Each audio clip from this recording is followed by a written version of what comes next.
আসসালামু আলাইকুম ওয়া রাহমাতুল্লাহি ওয়া বারাকাতুহু। এই জনসমুদ্রের উদ্দেশ্যে কিছু বলার নেই। যার টানে আপনারা এসেছেন, প্রত্যেকের হৃদয়ের মধ্যে কথা ভাসছে। প্রত্যেকটি মানুষের হৃদয়ে ভাষা আকুলি বিকুলি করছে, কণ্ঠ স্তব্ধ হয়ে যাচ্ছে। কালকে এই সময় যার কণ্ঠে হাজারো মানুষ কথা শুনেছে, আজকে এই সময় সেই মানুষটি স্তব্ধ পাশে শুয়ে আছে। অন্যের জানাজা পড়ার আগে নিজের জানাজার কথা খেয়াল করতে হবে। সবগুলো কি ছিল কি না ছিল, সবচেয়ে বেশি সম্ভবত বা এই মিসকিন আমি জানি। তার কথা বলতে শেষ করা যাবে না। আর জানাজাকে সামনে রেখে কথা না বলাটাই উত্তম। এ বিষয়ে আমরা তাদেরকে ফতোয়া দিয়ে দিচ্ছি। এখন আমরা বাধ্য হয়ে গেছি, 15-20টা জেলা থেকে মানুষ আসতেছে, তারা বারবার মোবাইল করছে। আমাদের একটু সময়, আমাদের রাস্তা ছোট, বড় গাড়ি ঢুকতে পারছে না, বিভিন্ন কারণে একটু দেরি করতে হচ্ছে। যেন আপনার দয়া করে ফতোয়া দিয়ে আমাদেরকে জাহান্নামে পাঠানোর চেষ্টা করছে। আমরা বিপদগ্রস্ত বলে এটা দেরি করছি। সবগুলোর আজকের এই পরিচিতি বিশ্বব্যাপী, তার যে প্রশংসা বাণী, মূল কারণ কি দয়া করে একটু চিন্তা করুন সবাই। শফিকুল যখন তার বাপের এখানে ছোট্ট একটা মুদিখানার দোকান ছিল, 1986-তে আমি যখন এই কোমরগ্রাম জলসাতে এসেছিলাম, তখন সে কিন্তু থিয়েটার করত। আমাকে মাহফুজ বললো, হাফিজুল ভাই বললো, এমন একটা ছেলে এখানে আছে যে অত্যন্ত সুন্দর কণ্ঠ, কিন্তু ওর চাকরি করে আনসার এবং সেখানে থিয়েটার করতে ওইসব পরিবার। স্যার ডেকে আনবো, নিয়ে আস। আমার সামনে ভয়ে ভয়ে এসে একটা হামদ দিয়েছে। শফিকুল, তোমার এই কণ্ঠ জান্নাতের পথে ব্যয় হচ্ছে, তুই ইচ্ছা করলে এটাকে জান্নাতের পথে ব্যয় করতে পারো। তখনই আমার সামনে সে তওবা করলো এবং হাতে হাত দিয়ে প্রতিজ্ঞা করলো, স্যার এই কণ্ঠ দিয়ে আর কখনোই এই সব গান আর হবে না। আজ থেকে আমি আপনি যাই বলবেন তাই করবো। বায়াত বহু লোক করেছে, ভঙ্গ বহু লোক করেছে, সবগুলোর বায়াত কিন্তু আদৌ ভঙ্গ হয়। অন্তর থেকে যে ভালোবাসতো আমাদের, সর্বশেষ পর্যন্ত একটা গান লিখে আমরা বইটাকে ঢুকে বলছে, আর আমি একটা গান লিখেছি, পড়ে শোনাবো, আপনি ঠিক করে দেন ভুল হয়েছে কিনা। ওইখানে তার কোনো পরিবেশ লাগতো না, দাঁড়িয়ে যাওয়া শুরু করে দিল। আমি বললাম, বাবা তোমার এই গানটা চলবে না, বললাম তাহলে আর গাইব। প্রতিটি কথায় এই যে আনুগত্য, তার এই মানে একেবারে কি বলবো, একেবারে নিখাত ভালোবাসা, কল্পনার উপায়। যখন গ্রামে বিক্রি হয় না কিছু, দোকান বন্ধ হয়ে যাওয়ার লক্ষণ, কারণ বিড়ি সিগারেট নাই, দোকান তো মানুষ কি জন্য যাবে? গুল নাই, তামাক নাই, জর্দা নাই, সিগারেট নাই, তো মানুষ কি জন্য দোকানে যাবে? আমাকে বললো, স্যার দোকান তো বন্ধ হয়ে গেলে এখন কি উপায় হবে? আমি তুই সত্যিকার অর্থে বন্ধ করো, আল্লাহ রহমতের দরজা খুলে দেবে। কোন কারণ বলতে ওই সময় এখানে আমার জালসা ছিলাম, এসে গেলাম, ও ওই দোকানেই আমাকে নিয়ে গেল, দোকানেই গেলাম। আব্বা তখন বুড়ো মানুষ, আব্বা তো আমার নারাজ, যেহেতু দোকান খালি হয়ে গেছে। তাহলে মুরব্বী, ইমান রক্ষা করেন, এগুলো বন্ধ করেন, ইনশাআল্লাহ আল্লাহর পক্ষ থেকে রহমত নাজিল হবে, আপনার ছেলের রুজির কোনো অভাব হবে না। আপনারাই বলুন, সবগুলো সে ভাঙ্গা বাড়ি ভেঙে কি পাকা বাড়ি হয়নি? তার রুজি কি আগের থেকে বেশি হয়নি? আল্লাহর উপরে দৃঢ় ভরসা করলেই আল্লাহ তার দিকে তাকায়। বান্দা যখন নিজের উপরে ভরসা করে, নিজের শক্তির উপরে, তখন সে ব্যর্থ। তার এই জীবনের যে বড় উপদেশ আমাদের জন্য এই যে সে দুনিয়াবি হারাম মাধ্যম পরিষ্কার করে আল্লাহর রহমতের উপরে তাওয়াক্কুল করেছে। আল্লাহ তার কণ্ঠকে আল্লাহর পথে ব্যয় করা তৌফিক দান করেছিলেন, এবং সেই কারণেই সে আজকে বিশ্ব নন্দিত মানুষে পরিণত হয়েছে। জয়পুরহাটে হাফিজার ভাই আমাদের সবার কাছে সুপরিচিত ব্যক্তিত্ব ছিলেন। তার হঠাৎ করে মৃত্যু হয়ে গেছিল, কিছুটা কারণ আপনারা সবাই জানেন। আজকে আর একজন রত্ন চলে গেল। হাফিজুর ভাইকে সারা দেশ এত বেশি চিনত না যত বেশি চেনে শফিকুল ইসলামকে। শফিকুল কিন্তু ওর আসল নাম না, তা জানেন তো? আমার কাছে যখন গেল প্রথম পরিচয় সে বললো, স্যার আমার নাম হলো কি নামটা? শফিউল ইসলাম, শফিউল আলম। আর তুমি কি বিশ্ব জগতের সাফাতকারী? চুপ করছো স্যার, কেন এই নামকে অর্থ এই নাকি? হ্যাঁ স্যার, আমি তো কি বলবো? ওখানেই বললাম তোর নামে এখন তো শফিকুল ইসলাম। ওই যে পরিচয় হয়ে গেছে সারা বিশ্বব্যাপী, সে শফিকুল ইসলাম বলেই পরিচিত হয়েছে, তার আগেকার নাম কিন্তু ওটা নয়। আর এমন কোন জেলা নাই, ইন্টারনেটের কল্যাণে বোধহয় বিদেশে এমন কোন প্রবাসী বাংলাদেশি নাই যারা শফিকুলের নাম জানে না এবং যারা শফিকুলকে প্রশংসার সঙ্গে মনে রাখেন। আজকে জয়পুরহাটের সুনাম শফিকুলের জন্যই। যদি দেশের প্রধানমন্ত্রীর জন্যই গ্রামে হয়তো এত বেশি প্রশংসা তিনি পাইতেন যত প্রশংসা আজকে শফিকুল পাচ্ছে। শফিকুল আজকে জয়পুরহাটের গর্ব এবং অহংকার।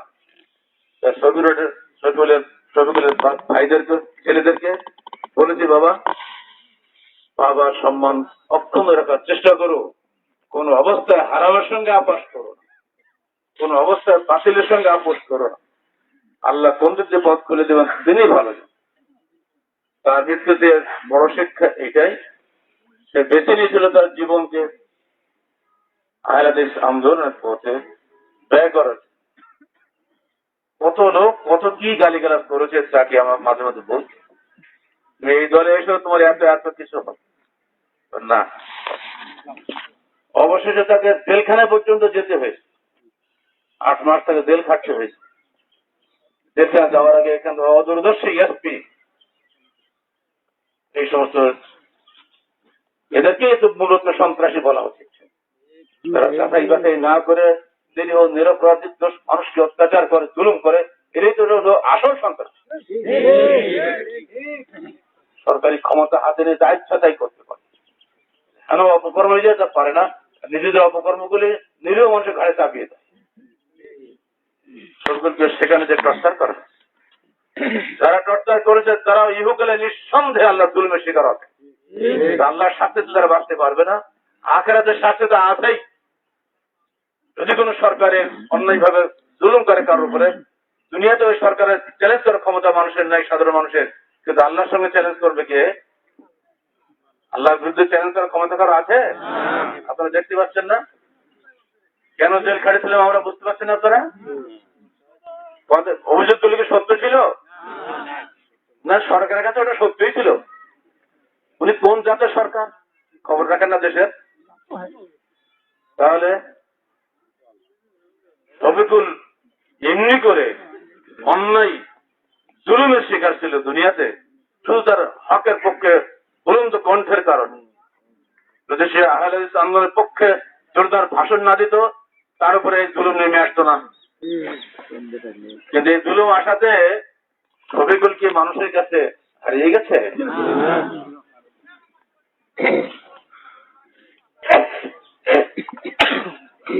যারা জুলুম করেছিল তারাই হারিয়ে তো, যারা মজলুম তারাই সুপরিচিত, বিশ্ব নন্দিত। এটাই চিরদিন হয়।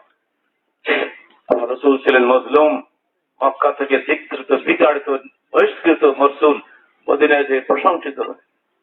বিশ্বব্যাপী মুহাম্মদের অনুসারী, তাকে হত্যা করার জন্য 15 বার চেষ্টা করা হয়েছে, 14 বার চেষ্টা করা হয়েছে, তাকে কেউ মারতে পারেনি। হত্যা না করে জেল খাটিয়েছে। এতে সর্বকালের সম্মান কমেনি।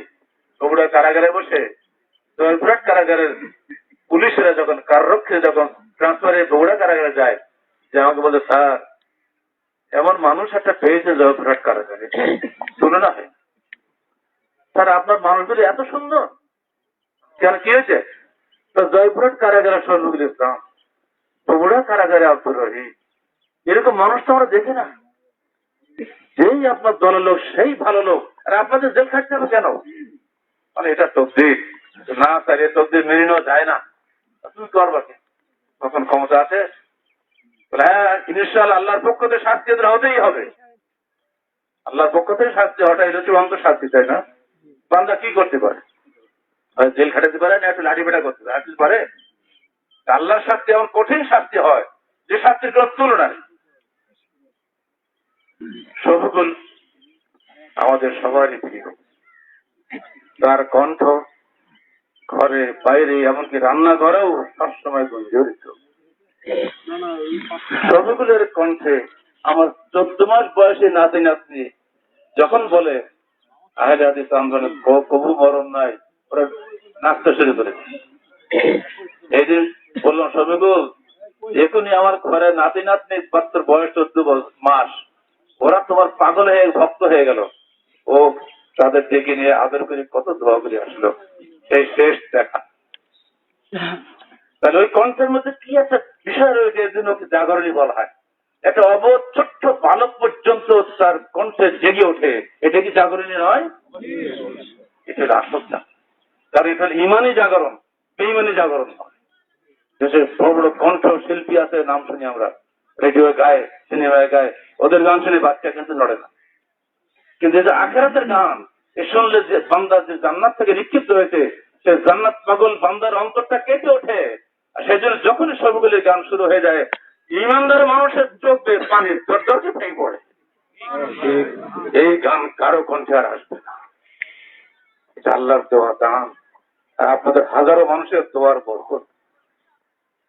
দূর অতীতে আসাদ বিন সাবিত ছিলেন আল্লাহ রসুলের সঙ্গে, আর এই যুগে তাকে বলতো তুমি আমাদের সঙ্গে অনুরূপ আল্লাহ রসুলের সভা কবির মতো, তোমাকে পাশে না পেলে কোনো সবাই ভালো জমে না। আমরা তার জন্য প্রাণ খোলা দোয়া করবো। আল্লাহ পাক কোন গুনাহ খাতা যদি থেকেও থাকে, তুমি সব জানো, তুমি সত্তার হয়েও তার গুনাহ খাতা তুমি গোপন রাখো, তাকে জান্নাতুল ফিরদৌস নসিব করো। আমরা যারা তার সাথে চিরদিন যেমন দুল বাজাদানকে কবর দেওয়ার সময় আল্লাহ রাসূল বলেছেন, হে আল্লাহ, এই যুবকটি আজকে সন্ধ্যা পর্যন্ত আমার অনুগত ছিল, আমি তার সাক্ষী, সে ভালো ছেলে ছিল, তুমি তাকে ক্ষমা করে দিও। আমির হিসাবে আমিও বলতে পারি, আল্লাহ কালকে সন্ধ্যা পর্যন্ত সে আমাদের সঙ্গে মুখলেস ভাই হিসাবে ছিল, আল্লাহ তুমি তার খুলুসিয়াত কবুল করো এবং তাকে জান্নাতে ফেরদৌস দাও। জলসা করতে করতে দুনিয়াতে বিদায় হয়ে গেছে। দাঈল আল্লাহ, আল্লাহ দাওয়াত দিতে দিতে আল্লাহ তাকে সাড়া দিয়ে দুনিয়া থেকে জান্নাতে চলে গেছে। আমরা কি চাই না আমরা সবাই দাঈল আল্লাহ হই? কেউ যেন দাঈল আল ইবলিস হবেন না। আল্লাহর পথে মানুষকে আহ্বান করুন। আল্লাহ আপনার যাবতীয় দায়িত্ব গ্রহণ করবেন।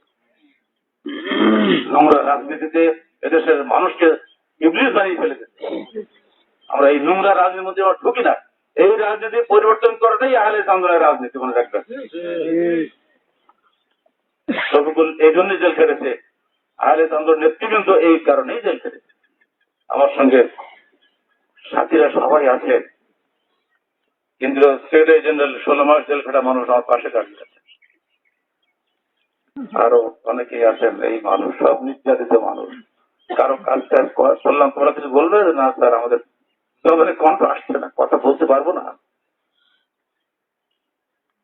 আমি আপনাদের সবাইকে ধন্যবাদ জানাচ্ছি, এখানে তার মহব্বতে আসার, এই মহব্বতটা যেন অক্ষুণ্ণ থাকে, যেন আজকে শেষ না হয়। তার জন্য দোয়া জারি রাখবেন, তার সন্তানদের বিষয়টা খেয়াল রাখবেন, সবসময় খোঁজ খবর নেবেন। সে যে আদর্শের উপরে জীবন দিয়ে গেল, জয়পুরহাট বাসী শুধু নয়, সংগঠনের যারা যেখান থেকে এসেছে সবার উদ্দেশ্যে আমার একটাই দাবি থাকবে, ওই আদর্শ নিয়ে আপনারা বেঁচে থাকার চেষ্টা করুন। গাড়ি বাড়ি করে কোনো লাভ নাই, ওগুলো সব রেখে দিয়ে কবরে যেতে হবে। বরং সাধ্যমতো পরকালীন পাঠেও হাসিল কুল্লু নাফসিন যায়কাতুল মাউত, এর পরের অংশ হলো সুম্মা ইলাইনা তুরজাউন। প্রত্যেকটা মানুষ মৃত্যু স্বাদ গ্রহণ করবে, অতঃপর সবাই আমাদের দিকে ফিরে আসবে। শফিকুল আল্লাহর দিকে ফিরে গিয়েছেন, আমরা কি দুনিয়া থাকবো? অত মৃত্যুর জন্য পাথর সঞ্চয় করুন। পবিত্র কোরআন ও সহিহ হাদিস ভিত্তিক আমল না হলে যতই আপনি পাথর মনে করেন, ওটা পাথর নয়, রাস্তায় পড়ে যাবে, থাকবে না। যে আমলটা কোরআন হাদিস অনুযায়ী সঠিক মিলবে, দুই দুই 4 হয়, দুই দুই 5 হয়। যেটা ওটার সঙ্গে মিলবে ওটি আপনার সঙ্গে কবরে যাবে, আর যেটা মিলবে না ওটা পড়ে থাকবে, কোনো কাজে রাখবে না, করতে দেবে। আমরা বাংলার জমিনে এই আন্দোলন নিয়ে কাজ করি। জামাতবদ্ধ জীবন যাপন করুন, বিচ্ছিন্ন জীবনের চিন্তাও করবেন না কখনো। বিচ্ছিন্ন হলেই আল্লাহর গজবের শিকার হবে। মান আরাদা মাহবুবাতাল জান্নাহ ফালইয়ালজামিল জামাআহ। যে ব্যক্তি জান্নাতের মধ্যস্থলে থাকতে চায় সেজন্য জামাতবদ্ধ জীবনকে লাজিম করে নেয়, অপরিহার্য করে নেয়। সবগুল জামাতবদ্ধ জীবনের বাইরে যায় না।